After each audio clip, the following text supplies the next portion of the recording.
বাচ্চা হওয়ার পর থেকে কোনো দিন কোনো মা আর ঘুমাতে পারে না। শুনতে অবাক লাগলেও এটাই সত্যি।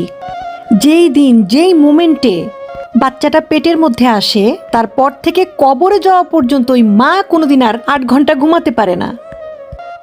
প্রথমত প্রেগনেন্সির 10 মাস, তারপরে যখন বাচ্চা বের হয় সারা রাত জেগে থাকে বাচ্চাগুলো।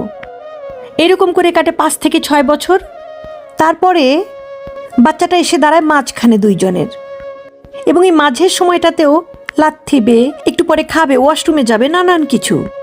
কোনো দিন একটা বাচ্চা পেটে আসার পর থেকে একটা মা কোনো দিন ঘুমাতে পারে না। যদি মেয়েটার মা থাকে মানে বাচ্চার নানি, তাহলে হয়তো মাঝে মধ্যে 1-2 দিন পায়। নানির কাছে হয়তো বাচ্চাটা থাকে কোনো কোনো রাত। সেই রাতগুলো ঈদের রাতের চেয়েও বেশি আনন্দের। যাদের মা আছে তারা হয়তো কখনো কখনো সেই আনন্দটা পায়, আর যাদের মা নেই সেসব মায়েরা খুব অসহায়।